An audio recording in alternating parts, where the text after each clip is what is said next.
if this system is not the system, if the natural state of the free market is deflation, and yet we're stuck in this inflationary system, or are we stuck in this inflationary system, or what would be the alternative to continuing to participate in the world as we see it today?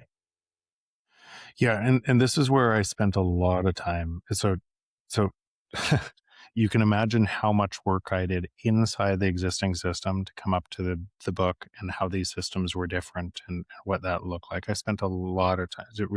Was this was there any way the existing system could resolve itself from the existing system with all of our energy in that system dividing us from each other faster and faster? And the answer I came up with is no chance. A system problem can't resolve this. So then I investigated various different things that could or potentially could. And I looked at Bitcoin through that lens. I looked at gold through that lens. I looked at different things through that lens. But I looked at Bitcoin through that lens and said, because if gold could resolve this conflict, then it would have already resolved this conflict. Right? But in 5,000 years, we keep going back to the same thing. We've never lived in the world I described. And so I put a higher bar on what I just said, that because I realized what humans would do, they would fall into this trap. And could a new system like Bitcoin resolve this paradox of it? And what it would have to do is it would have to impose a new system that didn't want to change. It would have to impose a new system that didn't want to change. And so when I looked at Bitcoin through that lens, I probably spent, and I have spent, about 15,000 hours trying to kill Bitcoin with the same rigor that I was talking about, the system dilemma and this conflict that we're in. So I've spent and so let's go through that process, or some of the high points of that process. And maybe what we'll do is we'll go through that process from a lens of humans, right? Of us making decisions in the world, because the world doesn't just happen to us. We have a say, right? We have agency, but we don't know how much agency we have because we fall into these traps. And so I'll use an example in the market for. I used to use a BlackBerry phone. Remember when BlackBerry was the be all end all and everything else? I loved the buttons, and I That was loved my being first able phone. to type on the buttons and everything else. And Apple was 3 years in development of this other phone that when it came out, I said, no way I'll ever use it. It's a toy compared to my buttons. And the minute it was put in my hand, never went back, right? BlackBerry died, Apple changed. So we don't see how our changes, that what we once didn't know, that then know, change the world and impact other people. So what we do feeds forward. Our time actually counts a lot more than we think it counts. Um, and and so in Bitcoin, going back to that, you have a system where money is debt. You have a different system where money is not debt. You have 21 million cap in Bitcoin, 21 million potential Bitcoin forever. And the way that that's constructed can't be cheated. It's not it's a system designed that I run a node that audits the entire Bitcoin blockchain every 10 minutes. And from running a node, I get to see, I'm a voice in that new system, and there's tens of thousands of those nodes distributed all over the world, that the rules can't change without going through me. And so we have a new fixed money supply where the rules can't change, where the consensus of the network voting for the best interests of the network can't change change it. You become a participant of the network if you want to run a node and learn it. And so that decentralized, so there is no CEO of Bitcoin. There's no person who can gain more of Bitcoin. So if you just ask that question, if you had this new thing that had never existed before, that was really, it would be confusing because it had never existed before, and it would impose, and if it stayed decentralized and secure, so if no one could co-opt it and it stayed decentralized and secure, what would that new thing measure? And you could say if it stayed decentralized and secure, that's important, right? What would that new thing measure? Because you couldn't increase the monetary units, you couldn't go past 21 million, that new thing would measure the natural state of the free market perfectly. Because prices against that new thing over a long term would fall lower and lower and lower. Okay, now let's introduce us as observers to this new thing. Let's the all of us.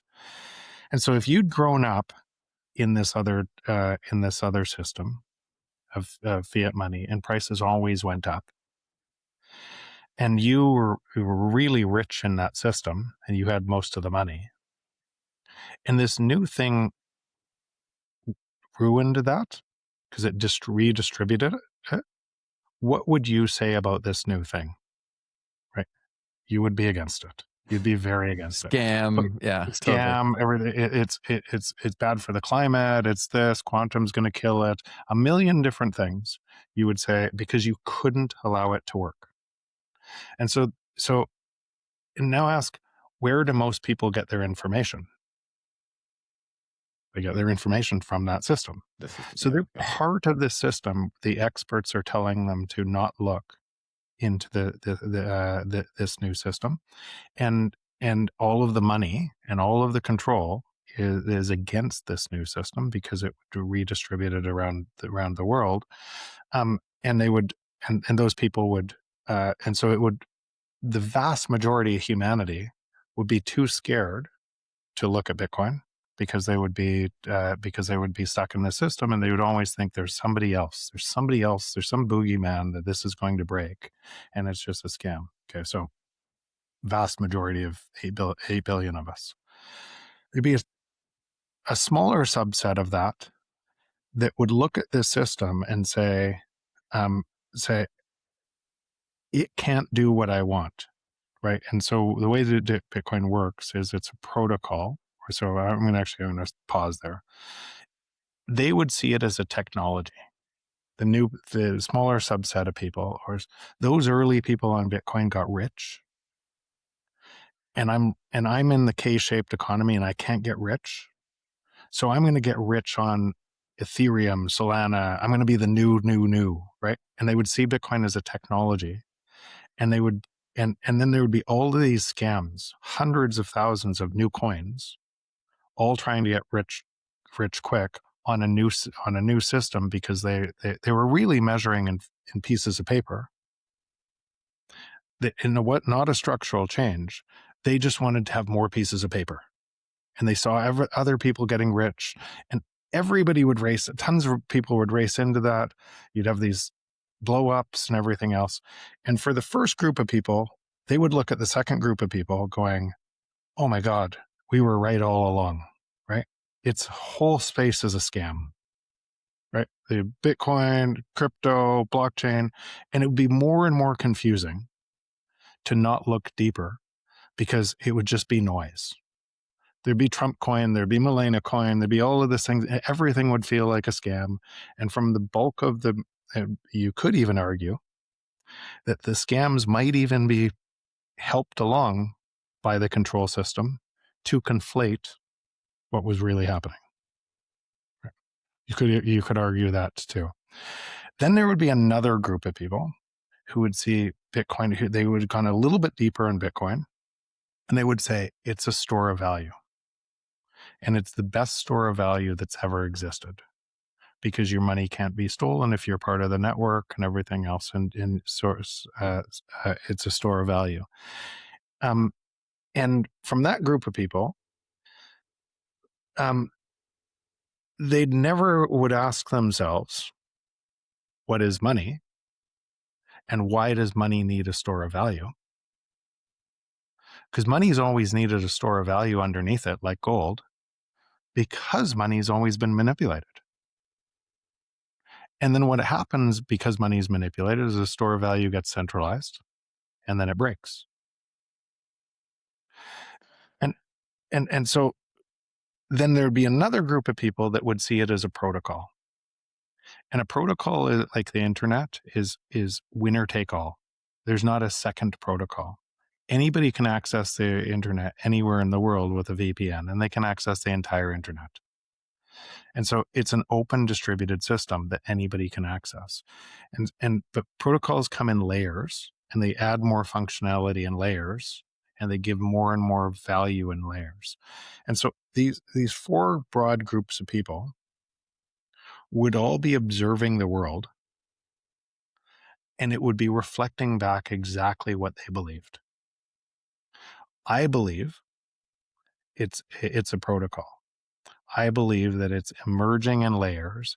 It's a new internet. It's the new internet bounded by energy that is adding more and more functionality. And why people can't see what's happening is because they're measuring it from outside of what's happening. They're in the noise, unable to see what's actually happening.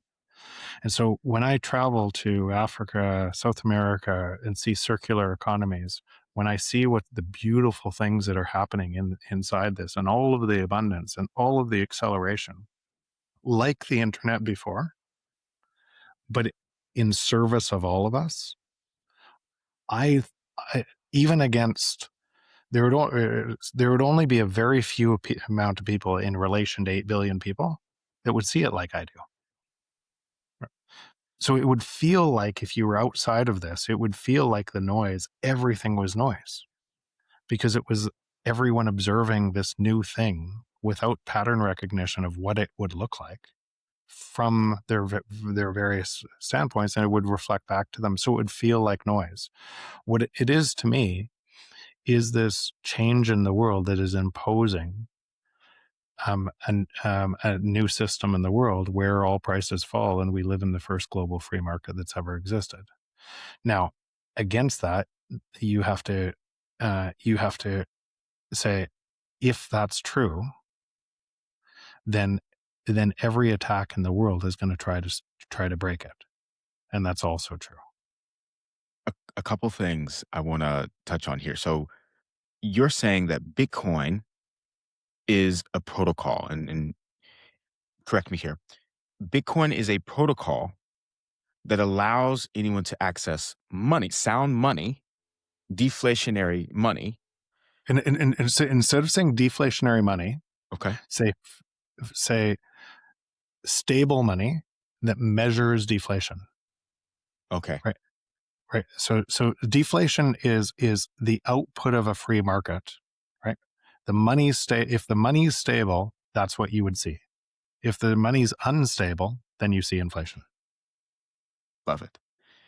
And Bitcoin is a protocol that allows people to have access to that in a very similar way that the internet is a set of protocols that allow people to access information. Is that a Yes. fair? Okay. Exactly fair. Now the internet, but today the internet has largely been consolidated, right? So what ends up happening is if your voice is against the system, you get shut off. When you do KYC at a bank and then you try to get your money out of the bank, or you might not know what's going to happen in the US. It's going to happen in the US. Look at different countries where somebody is against the dictator and the control of money and information is in the dictator, and see what happens to the people that stand up to a dictator. And they're always shut off, and their bank accounts are shut off, and it always looks the same. So if money is broken, here's laws are money is superordinate to laws. So if it didn't look like that, then in the worst money places where money was really broken, the laws would be protecting people. So if money is broken, laws get changed to protect the money printers. And that's what you're seeing today. And you're seeing it more and more today. And you have to have something that exists outside of that to protect yourself from what's coming. And so another thing that I want to make sure we touch on is gold. So Yeah. have you had the chance to talk to Peter Schiff at all? Has that debate happened yet? So I haven't. It just he tries to. He's asked to, but he tries to each Bitcoiner. But again, it's just, and I have nothing against him. It's more of a shtick. It's more of a show. Right. So how do you get more visibility on the thing you care about? I have nothing against gold, but it worked for 5,000 years as a reasonable store of value, and just like I don't have nothing against horses for transportation, but I don't ride a horse anymore. Right? Something moves on and delivers better value to do the same thing. And so the difference here is a protocol emerges, and as more people use the protocol and it stays decentralized and secure, it can't centralize. So gold, because it centralizes, so in 1933, people held gold, but the government would have gone broke, so they created a new law that you can't hold gold. So they changed the rules of gold, and they in the U.S. Same thing happened in 1971, where we're going to revalue gold because we don't have enough of it to pay our bills. So we're going to change the rules on the underlying structure. So if what it says is humans will change the rules. And if you have a human in the loop because something centralizes, you can't move gold around like I can move Bitcoin around. I can spend my Bitcoin anywhere in the world right now in an instant, and nobody can stop me. I can carry it on a plane with words in my head, and nobody can stop me. And I can't do that with a bag of gold, right? And lumbering around and saying, "Oh, I want an ice cream cone, and I'm going to shave off pieces of gold." It doesn't work, right? And I realized it did work. The best thing to hold humans to an anchor. To essentially, it was a proof of work. There's limited gold on there, and proof of work. You have to mine it to hold it to an anchor. So I understand a past analogy of why people like gold, but it didn't work to hold a truthful system in the world. And the reason for that is because it centralizes, and then the rules around how gold is actually used in the system can be changed. Exactly. Whereas with Exactly. Bitcoin, Yeah. that's not the case. But aren't Not the they? case. Isn't that happening now though? So this is now, how far down the rabbit hole? How deep do we want to go here, right? And so Ben and Keith, do you know in block size wars in 2017 what happened? Nope. No, I do not. Okay, so this is and again part of 15,000 hours and spending time and being in here for a long time. What happened there is there was something called the Montreal Accord, and all of the big money at that time wanted big blocks in Bitcoin. And why is because you could cram more transactions in the big blocks. But the output of that, when you went against the nodes, so the nodes, people who are running nodes, the output of that would be centralization. Because when you really looked at the computer science of that, if you increase the node size, then the cost to run all the transactions to have an entire blockchain on a node explodes, and very few people can afford the cost to run the node. So less validators, there's less nodes, and it centralizes. So there was a huge fight in 2017, and the money owned wanted one thing, and the plebs, the people who the heart and soul of this, essentially said, "Fuck off," right? that my node's not changing. And what it did is it created a hard fork in Bitcoin. the money said we're doing it anyway. And so there, at that time, you would have got one Bitcoin cash. You would have got one and kept your Bitcoin. You would have got one of each. And so what happened is the money all went to effectively zero, right? Or you could look at the price of it today, and Bitcoin just kept on going. And what it showed is the money never controls Bitcoin. The you have one vote if you run one note. Your voice matters. And if you have 1 million Bitcoin, you don't have any more vote than the person who has a 100th of a Bitcoin. And so it changes the rules dramatically from what the world we've always looked at to a world that is looking different. That the control is in essentially an intransigent minority that cares about this deeply. So now, but this is now I said why we're going deeper on this.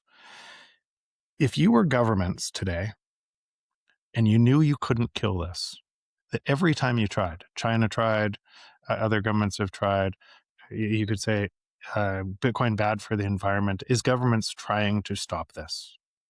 It's only drug money. It's all different ideas to try to stop this, and it's moving around the world at lightning fast pace.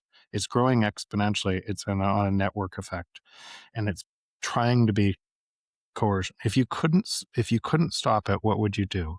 You'd try to co-opt it. Right? You try to co-opt it to exactly what you're saying. You'd say, I'm going to regulate the rails onto this. I'm going to get people to not use Bitcoin. I'm going to get them to use a stable coin. I'm going to regulate all of these rails so it's easy to use. And I'm going to attract more and more Bitcoin into centralized custodians, Coinbase, BlackRock, other centralized. I'm going to get them to think they own Bitcoin, but they own an ETF of Bitcoin. And one thing about Bitcoin is people will say, not your keys, not your coins. If you trust your keys to somebody else, it's not your Bitcoin. It's a derivative claim to a Bitcoin. It's a claim to a Bitcoin that you're trusting somebody else. But we're so used to that trust in banks, even though we know banks are, it's an inflationary system that's stealing our money. We're so used to that. They build institutions to protect it. So when we walk in, we feel that they're not stealing our money, but they're stealing our money. And so most people will fall into that trap. And that Bitcoin, what you're saying is the number of Bitcoin will be centralized because a lot of people will use the ETFs as a proxy for Bitcoin and use these centralized exchanges as proxies for Bitcoin. But now just play that forward, and there's what is very likely to happen. If the nodes still control Bitcoin, and now there's new tools on top of Bitcoin and different layers that add complete privacy to Bitcoin. So all your transactions completely private, and you can hold Bitcoin privately. And that continues on. And then one day, the system that centralizes says you can only use our Bitcoin. What's going to happen? It's going to chain split. And the Bitcoin that I just described, same thing that happened in 2017, will keep going on. And the people that try to control Bitcoin will probably go to zero. Now, if you have your Bitcoin that you think is Bitcoin inside that other system, then you're probably going to zero too. If that Bitcoin exists in that other system over there, wouldn't that system still have their way of being able to manipulate that version of the Bitcoin? Yes, but only that version. And so that's what I'm getting at. You live in, so the version of reality you live in right now from a system that is manipulating money is a version of reality that that feeds back at you, and it can go on for a long time. Your belief in it gives it power, but Bitcoin is bound by physics. It's bound to energy. It's bound by a system that has no ruler. And so all of this is fighting that system. And so if everybody just said, okay, forget it, we're going to just trust the US dollar derivative of Bitcoin, Bitcoin would fail. And it would centralize and it would fail. And I think and it's a reasonable expectation from a view that most people have today that that's what's going to happen, because that's always happened in history from any centralized thing underneath money. And we're used to, why do you need an asset? Why do you need something underneath money? Is because you've never been able to trust money. Mm-hmm. Isn't that it's crazy? Very true. You couldn't store your money in money, so you had to store your money in something else underneath money, because money has always been broken. But Bitcoin gives us as a different model, a totally different model, and that's why it's so hard to understand. You can store your money in money now, and you can be a node in that network that protects you and everybody else that you know from storing your money in money and spending your money in money, and nobody can do anything about it. Now, they're going to try. But you don't have to play the game. You don't have to play the game at all.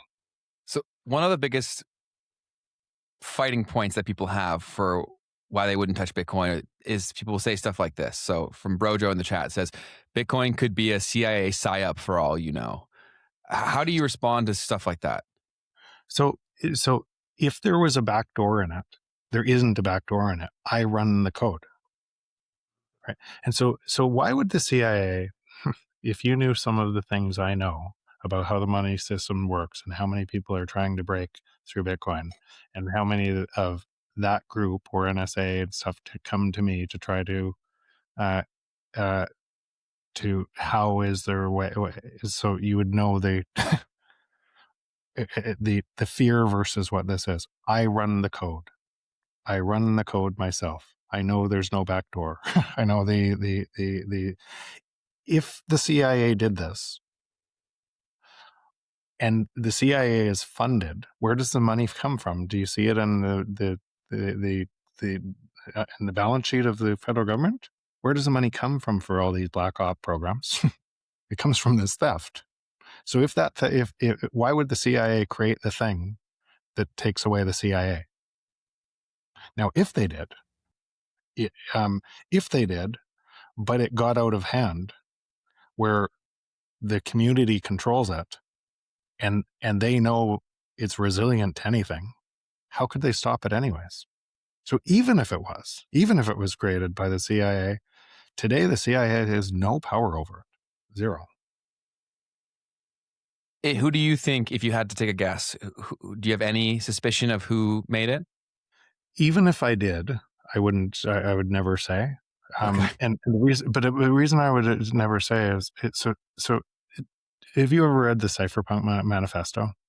I have not.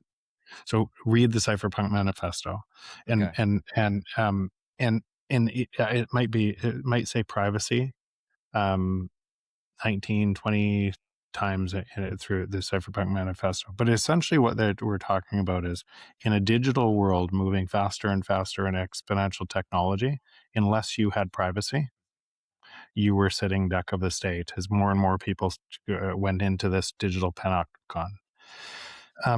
And so Satoshi today, and this is why I just mentioned that specifically, and why privacy is being built on top of Bitcoin in different layers, like Fediment and such. If Satoshi he could be walking around with us today with more power than most governments. Mm-hmm. And how does he have that power? Not through money, not through force, through privacy. And so privacy is going to be critical in the world we're heading into. And not privacy because you're going to do bad things. Privacy because in a free market, you deserve to be able to spend the money that you want on the things that you want, and live in a world of abundance without a control system trying to monitor your every move.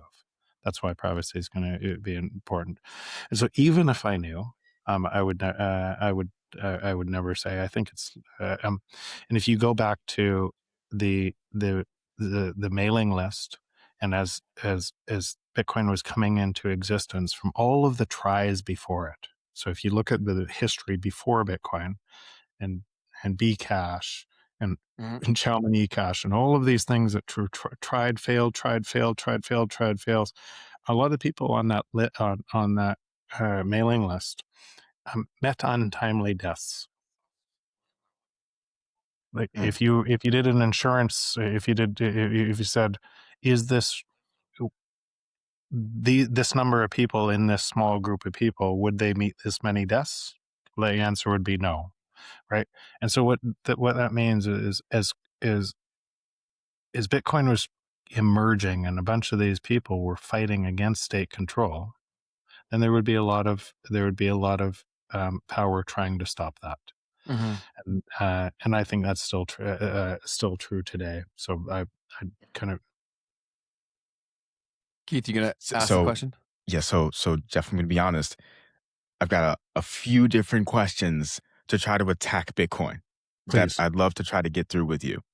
Something also to continue down the logic of the CIA situation, because I do want to double down and triple down on this. Someone in the chat mentioned this concept of leader of Gen Z said they still have power over it because of the Satoshi wallet. If Satoshi sells, it's all over for Bitcoin. So So two things yeah, okay, you asked, but I love this.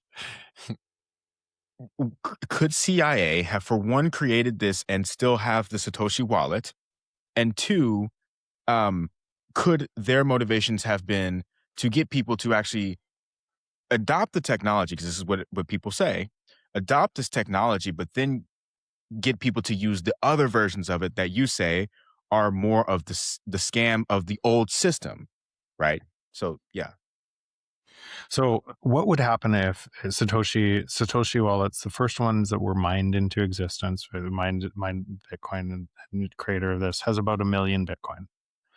In those million Bitcoin, you can see the addresses, and they haven't moved in the entire time of Bitcoin. So nothing's moved. So now let's ask ourselves, what would happen if they moved? Right. So let's say 1 million Bitcoin move tomorrow, and then there's Satoshi wallet.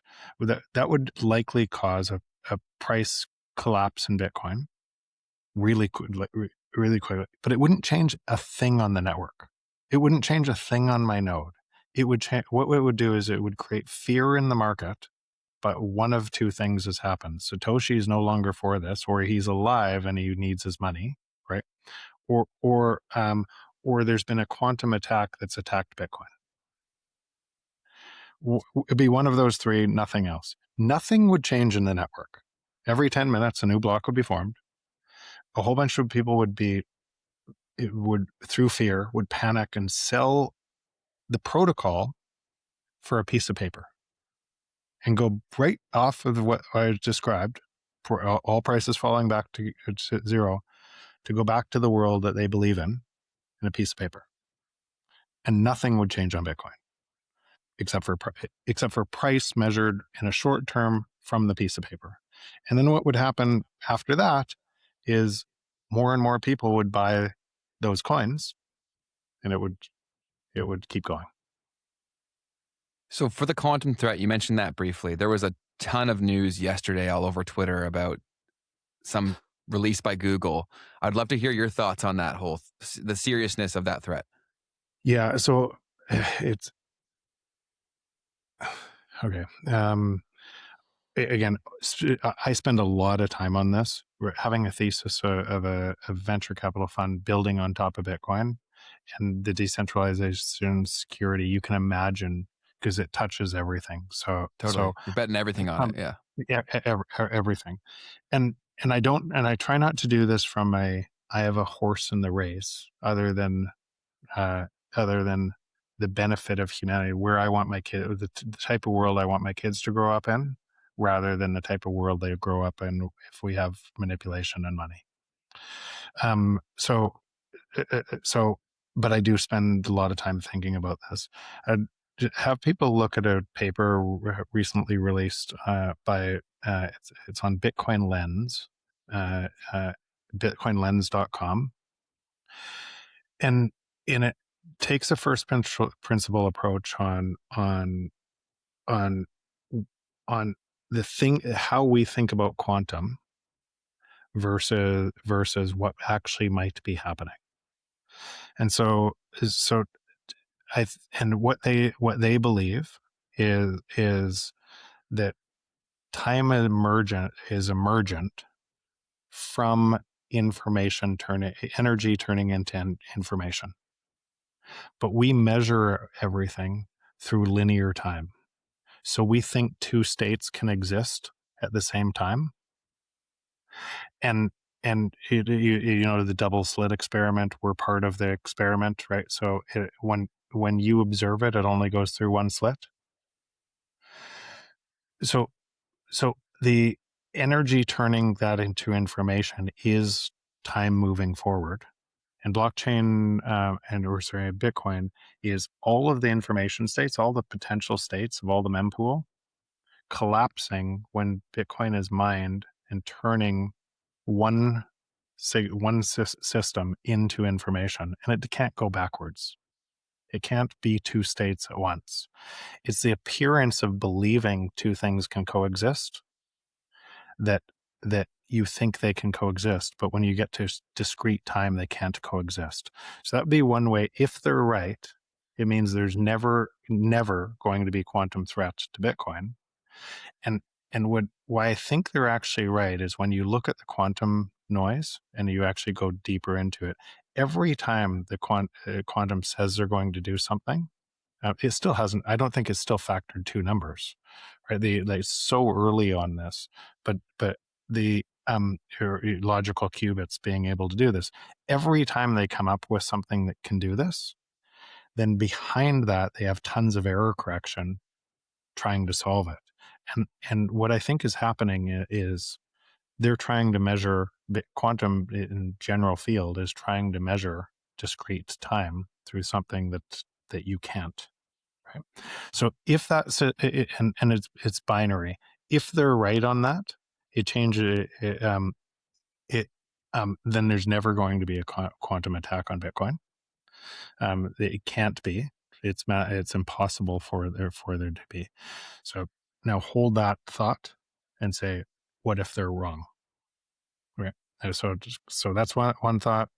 And so we should follow that. So we should really investigate that at a first principle level to see, is that true? Is that possible? Because it changes so many other things. But we're used to living in this world where we trust experts that are constantly wrong, right? We think about what happened in COVID, think about Epstein, think about everything else, and we just keep on living in this world that we keep on trusting the experts, and there's always another thing. So if quantum and the money system was broken, and it had tons of money to try to co-opt this, then there might be a bigger chance of a backdoor being implemented into quantum threat. Fix it quickly, because quantum risk is real. Everybody's going to lose their money. If that was real, think about the risk to your bank account, nuclear codes, everything else that is protected by the same quantum. Okay, but let's put that in a box and say that is one potential that there is never going to be a quantum risk, ever. Bitcoin is the first quantum computer that ever existed, and people should take that down and do their own research on that. Could that be true? Now, let's say there is a quantum risk. The nodes control Bitcoin, and so what you would do is the same other piece of work that's happening right now is making things quantum resistance in case that. And there's a whole bunch of Bitcoin improvement protocols that are currently going through the work that people are objectively looking at and reviewing to ensure it would be quantum proof before that happened. And so, like I said, when I run a node, of course, I'm watching the entire landscape of all the noise, all the signal and everything else to what should I do to upgrade my node if I need to upgrade my node at a certain time to make sure that Bitcoin is resistant. So on that, if there were a quantum threat and you needed the Bitcoin nodes to come together to some consensus around how to prevent Bitcoin from being vulnerable to this quantum threat, could there be the need for another fork, right? Could there be solutions that might fix the problem, but at a cost to either the Yes. security of the Yes. network or so on and so forth? So, so whether it's a soft fork or a hard fork, but the answer is yes. So when I say Bitcoin stays decentralized and secure, and that ushers in, it imposes a new world, I did not say the same Bitcoin that everybody's using today. The, the world emerges from our actions, and if you think about the type of people that have the type of knowledge, the type of brain power that's inside this system protecting this, and and and and driving into this, that would create this crazy fight, right? What is Bitcoin to you? What is Bitcoin to me? It would be constantly in motion, right? And at some points, that will cause a chain split.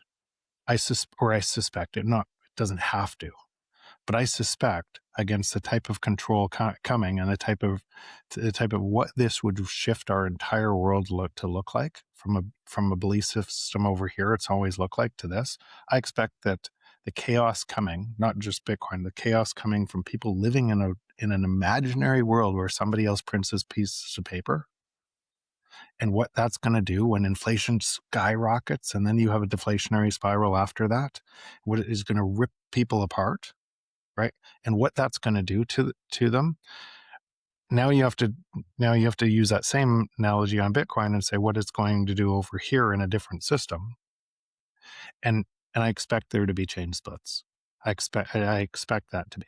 And if you're on the wrong side of that, if you're on the one that fails, then you could get wiped out.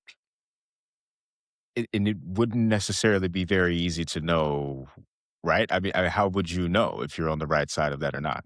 So this is why in Bitcoin, and it's so important that people say don't trust, verify, because we're so used to trusting other people in a system that we know we shouldn't, right? But that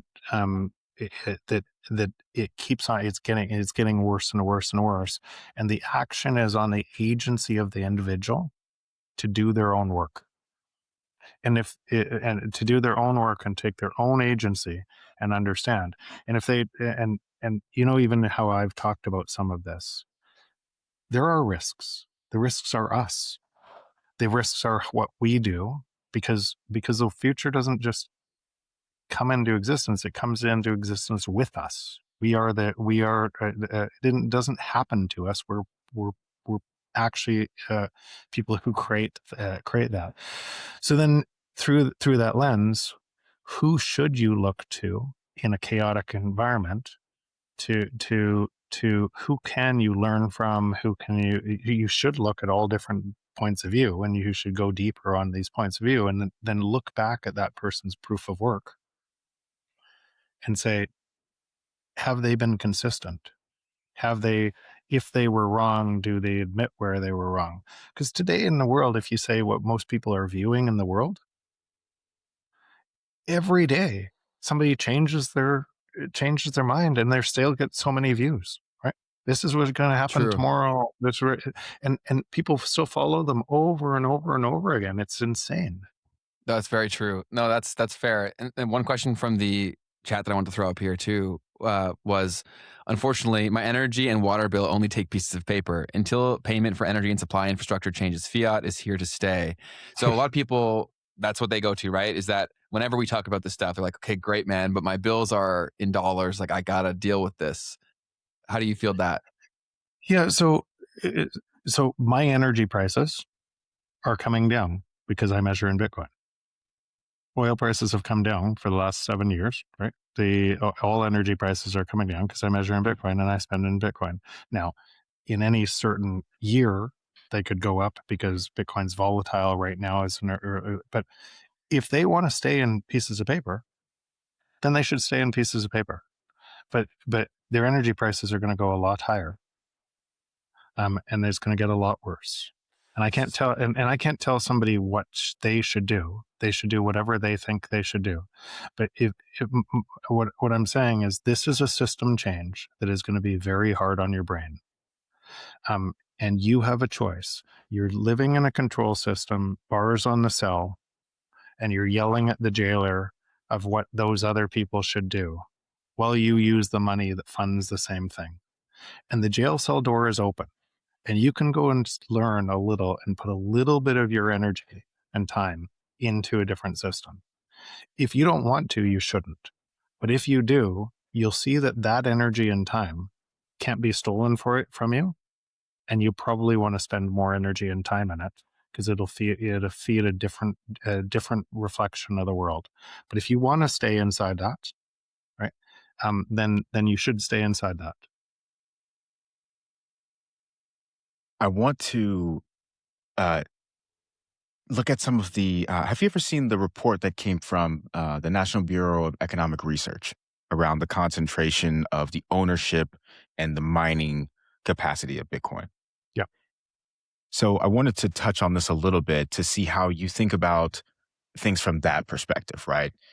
Just so that people can see what this is that I'm referring to here, not necessarily to dive into it in this exact form, but um, one of the things that they point out in this research is that, the top holders of Bitcoin, right, own a very significant portion of the Bitcoin. Something around 8.5 million Bitcoin is held by individuals, and they take the time to do the work of saying, okay, there's the custodial exchanges, but we're separating that from the actual individual investors. Of that 8.5 million held by individuals, the top 1,000 addresses hold somewhere around 35%. In the top 10,000, around 59% of all of the Bitcoin. Now, in that situation, that would potentially be even higher wealth concentration than what we have in the traditional system today, assuming, by the way, looking forward, Bitcoin is like the monetary standard of the world. So how do you think about that? Yeah. So one system has to start concentrated, Bitcoin. Satoshi owned all of Bitcoin, and it has to distribute. And that's what's happening. It's distributing because it's based on the free market. It has to distribute because if you're spending more money in Bitcoin, especially if it becomes a protocol, like I said, then to get more value, to get what you want, you're going to have to part with your Bitcoin. The other system you're living in, and that paper is reporting, is starts decentralized and centralizes more and more.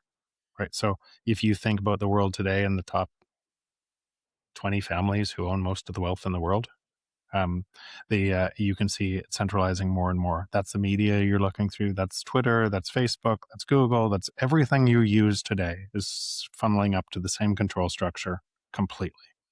And it's funneling up to that same monolithic structure because it's stealing this productivity that should flow to you naturally. Bitcoin's the opposite system. It has to decentralize. And so when you think of even mining, I'm on the board of one of the largest previous Bitcoin miners, Core Scientific, who for a long time they said mining is centralizing, it's risking Bitcoin. And I said it's impossible to centralize because what ends up happening is mining chases low-cost energy. And then so Core Scientific was around all of these energy sites that at one time was low-cost energy on the Bitcoin network. 4.5, 5 cents per kilowatt hour. But as Bitcoin mining went to Africa and South America to get 2 cent cheaper power and decentralized, Core Scientific and others had to go to high performance compute. So because somebody who would pay more for the energy, because otherwise they were going to go bankrupt. And so it constantly decentralizes. There's no way to create a monopoly in a free market, because what happens is the money created for the monopoly, the margin, all competitors see the margin and they want that margin, so they compete and they compete it away. So that's what you have, a free market for energy right now that's merging around the world, that is chasing essentially Bitcoin and distributing it, using it heat for other sources to dry food in some cases, to heat greenhouses in some cases, because the innovation by making something else and Bitcoin makes you more money.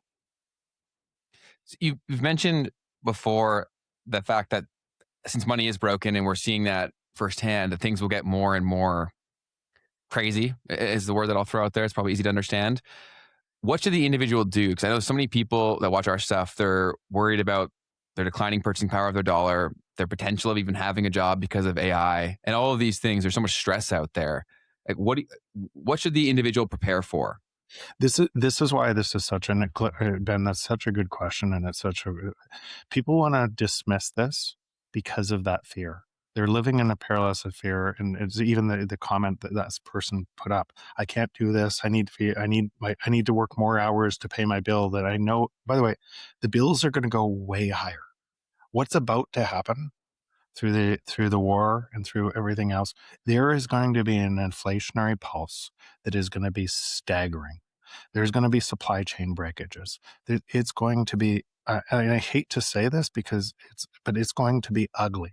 And then to prevent a complete collapse of the entire system, because the free market is deflation, period, right? To stop that, your money has to be debased at a staggering rate. If you think COVID took prices up, what's coming is going to blow your brain. COVID was just every single time from 2000, even before that, every single impulse of more printed money is an exponential function, and each one is bigger by a staggering amount. You can chart it. You can look at it. When people look at the debt, rising debt, doesn't matter which political party, it's the same pattern. It's up, it's straight up, and it has to go straight up. That isn't solvent. That debt is not solvent. It cannot be repaid. It's impossible to repay it. So the only way to repay it is to steal your time and labor at a faster rate. And you're feeding it. And you're scared of feeding it. And you're scared of feeding it. And people are so scared about the AI taking their job, which it will do, because you will use this company that gives you the most value. It's not them doing it, it's you doing it. You have to get out of that system. So you have to learn this new system. This new system takes time. It takes something because it's against what you believe today, right? And so where do you get a start? Look for people who've been consistent. Look for people. BTC Sessions runs a YouTube channel completely free. You can learn a lot about how do you self-custody, where do you buy, what does this look like. In the US, you could buy from Strike or River, both really great options. But look for people who have been consistent in this and are just no skin in the game. They're trying to teach you to look for yourself, and learn. It's going to get chaotic. The existing system, so the instability isn't coming from Bitcoin. The instability is coming from debt that's already insolvent, that people know is already insolvent, that know the future is going to be more technology and faster productivity, that are choosing to stay in a system that is stealing their energy. That's where the instability is coming from. So, a couple things. One of the things that I could see, it came to me as you were speaking about this. So we talked about the concentration of the ownership of the Bitcoin, but it naturally is going to distribute, right? Because if Yeah. people are using it, then it actually comes out of their hands, back into their hands, and out, and so on and so forth. So the banks, we've talked about kind of like, well, if the other system, right, is going to try to co-opt this in some way. And now, to me, it's becoming a little bit more clear if that would be the natural flow of how things would go, then the bank might actually try to re-centralize it, right? And in a sense, this is what they're doing with the ETFs. With now they're saying we're going to give you loans off of this Bitcoin, Bingo. right? Bingo. So Keith, all of these things are the same thing. And I'm not saying they're good or bad or anything else, but a lot of people are going to lose their Bitcoin from trusting in the way that worlds always looked like before, instead of holding it in self-custody. And they're going to try to get more leverage, and they'll get flushed out. And this has happened many times. This has happened through FTX. This has happened through a whole bunch of different things. And it's the same thing. It's almost one law in Bitcoin. Don't try to cheat Bitcoin. you'll end up being the person that gets wiped out, right? It's a cooperative network. And so, but lots of people were used to living in the other world, and they're going to try and get you to hold their Bitcoin in their custody and give you an interest rate that's higher to be able to do that. Exactly. Right? And you will bite because I can make more money. Right? And because you're still measuring in the piece of paper, and that'll centralize, and it'll provide risk to you. And the cost of the banking system, right, to create the money that they can then give to you, right, is pretty much nothing, Comes right? from you. It comes from you. Right? It's a made up unit of it's an imagine. It comes from the productivity that should flow to you naturally. It comes from you. Right? It's so unnatural, but we so believe in that system that we're easily suckers for that system.